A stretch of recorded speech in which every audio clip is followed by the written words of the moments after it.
નમસ્કાર મિત્રો, હું છું અસ્મિતાબેન મુગલપરા. મારા રસોડામાં તમારું સ્વાગત કરું છું. આજે આપણે બનાવશું પપૈયાનું જ્યુસ. તો ચાલો બનાવીએ.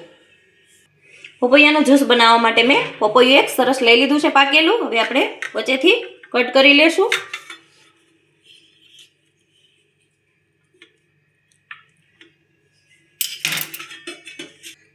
આપણે આખું પપૈયું છે એટલે અડધા પપૈયાનું આપણે જ્યુસ બનાવશું. હવે આપણે આ સાઈડમાં રાખી દેશું. આપણે ચમચીની મદદથી પહેલા બધાય બી કાઢી લેશું. આપણે બી કાઢી લીધા છે અને અંદર સફેદ સફેદ હોય એ આપણે સરસ આપણે કાઢી લીધું છે બધીથી. હવે આપણે લાંબી લાંબી ચીરું કરી લેશું. એકદમ સરસ પાકેલું પપૈયું છે. આપણે ચીરું કરીને આપણે છાલ ઉખેડી લેશું બધાયમાં. હવે આપણે નાના નાના પીસ કરી લેશું. આપણે પપૈયાના ટુકડા આપણે મિક્સરના જારમાં નાખી દેશું. પપૈયું એકદમ ગળ્યું છે એટલે આપણે અડધી ચમચી ખાંડ એડ કરશું અને 2 થી 3 ટુકડા આપણે બરફના નાખશું અને આપણે પીસી લેશું.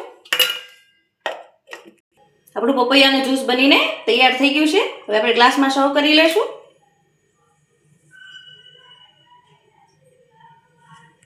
આપણે એમનેમ પપૈયાનું જ્યુસ બનાવ્યું હતું. આપણે હવે દૂધ એડ કરીને પપૈયાનું જ્યુસ બનાવશું. આપણે અડધી ચમચી ખાંડ એડ કરશું. થોડુંક આપણે દૂધ એડ કરશું. આપણે 2 ટુકડા બરફના એડ કરશું. હવે આપણે પીસી લેશું. આપણે એમનેમ બનાવ્યું હતું. હવે આપણે દૂધ નાખીને બનાવ્યું હતું એ ગ્લાસમાં સર્વ કરી લેશું. આ આપણે એમનેમ બનાવ્યું છે પપૈયાનું નકરાનું અને આમાં આપણે દૂધ એડ કરીને બનાવ્યું છે. હવે માથે આપણે બદામના ટુકડા એડ કરી દઈશું.